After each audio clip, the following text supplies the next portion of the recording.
திரு முனவர் பாஷா, இந்த கூட்டணி சார்ந்த விஷயங்கள் அந்த விமர்சனத்தை அவர் முன்வைக்கும் போது சொல்றார், பாஜக அதிமுகவை சிதைத்து கொண்டிருக்கிறது, அதற்காகத்தான் இந்த கூட்டணியை அவங்க அமைச்சிருக்காங்க அப்படின்னு சொல்றார். அதிமுகவோடு பாஜக கூட்டணி வைப்பதற்கு முன்னாலேயே டிடிவி தினகரன் அந்த கட்சியை விட்டு விலகிவிட்டார். ஓபிஎஸ் அவர் எடப்பாடியாரோடு சண்டை போட்டு அவரும் கட்சியை விட்டு விலகிவிட்டார் அல்லது விலக்கப்பட்டார். ஆக இதில் பாரதிய ஜனதா கட்சிக்கு எந்த வகையிலையும் சம்பந்தம் கிடையாது. நான் கேட்கிறேன், பாரதிய ஜனதா கட்சியை பொறுத்தவரை தமிழ்நாட்டிலே திராவிட முன்னேற்றக் கழகம் பாரதிய ஜனதா தன்னுடைய எதிரியாக கருதுகிறது. அதிமுகவிற்கு திராவிட முன்னேற்றக் கழகம் எதிரி கட்சியாக இருக்கிறது. ஆக எதிரிக்கு எதிரி நண்பர் என்ற முறையிலே கூட்டணி அமைத்திருக்கிறார்கள். இன்றைக்கு பிரதானமான பிரச்சனை என்பது தமிழ்நாட்டு மக்களுடைய வாழ்வாதாரம். அனைத்து தரப்பு மக்களும் பாதிக்கப்பட்டிருக்கிறார்கள். ஆட்சிக்கு வருவதற்கு முன்னால் எதிர்க்கட்சியாக இருந்த இன்றைய முதல்வர் எல்லா துறை போராட்டங்களிலேயும் தானே போய் கலந்து கொண்டு உங்களுடைய கோரிக்கைகளை நிறைவேற்றி வைக்கிறேன் என்று சொல்லிவிட்டு இன்றைக்கு அந்த கோரிக்கைகள் எல்லாம் நிறைவேற்றப்படவில்லை என்பதற்காக அது ஆசிரியராக இருந்தாலும் சரி, அரசு ஊழியராக இருந்தாலும் சரி, அல்லது மருத்துவர்களாக இருந்தாலும் செவிலியர்களாக அத்தனை துறை மக்களும் இவர்கள் கொடுத்த வாக்குறுதியை நம்பி அது நிறைவேற்றப்படும் என்று 4.5 ஆண்டு முடிந்து தேர்தலை சந்திக்கின்ற நேரத்தில் இதுவரை நிறைவேற்றப்படவில்லை என்பதனாலே அனைத்து தரப்பு மக்களும் இந்த ஆட்சிக்கு எதிராக இருக்கிறார்கள். அது மட்டுமல்லாமல் மின்கட்டணங்கள் இருக்குன்னு சொல்லலாம், அனைத்து தரப்பும் எதிராக இருக்காங்க. ஆமாங்க, எல்லா துறையும் இவர் தானே போய் வாக்குறுதி கொடுத்தாரு. எல்லா ஆசிரியர் போராட்டமாக போய் வாக்குறுதி கொடுத்தாரு. அரசு ஊழியர் போராட்டமாக நான் நிறைவேற்றி வைக்கிறேன்னாரு.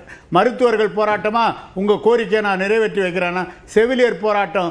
ஆக எந்தெந்த துறையை சார்ந்தவர்கள் அதிமுக ஆட்சிக்கு எதிராக போராடினார்களோ அத்தனை போராட்டங்களிலேயும் அன்றைய எதிர்க்கட்சி தலைவர் போய் கலந்து கொண்டு அவர் வாக்குறுதிகளை நிறைவேற்றி தருவதாக வாக்குறுதி தந்தார்.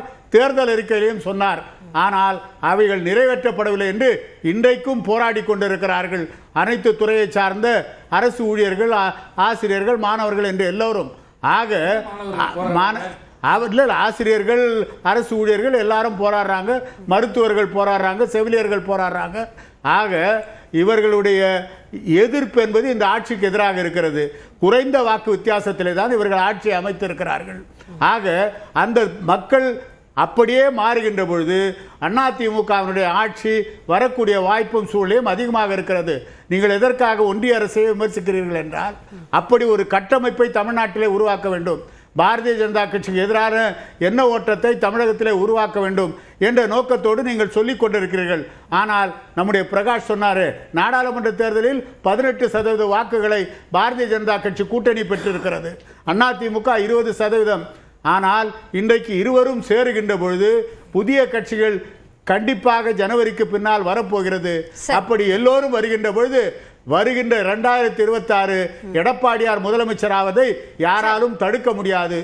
அதுதான் நிதர்சனம். சரி சரி திரு மதுக்கூர் ராமலிங்கம், வாக்குறுதிகள் முழுமையாக நிறைவேற்றப்படாதது திமுகவுக்கான ஒரு மைனஸாக அமையும் 2026 தேர்தல்ல என்கிறார். உங்களுடைய கருத்து?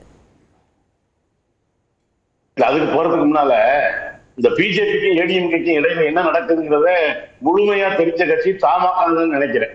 ஏன்னா அந்த 10 பேர்ல நான் ஒரு கருத்து சொன்னாரு. அப்ப சில என்ன சொன்னாராம், எடப்பாடி பழனிசாமி என்ன வாக்குறுதி கேட்டாராம். நான் என்ன சொல்றாரு கவனமா கேட்டுக்கிட்டு இருந்தேன். அதாவது எங்கள்கிட்ட இருந்து போனவங்களை யாரையும் சேர்க்கக்கூடாது, அதே போல சொன்னார். நான் என்ன கேட்கிறேன், தமிழ்நாட்டில் ஒரு எதிர்கட்சி தானே, ஒரு மிகப்பெரிய கட்சி, அதுல ஒண்ணு அதிமுக குறித்து எனக்கு ஒண்ணு மாற்று கருத்து இல்லை.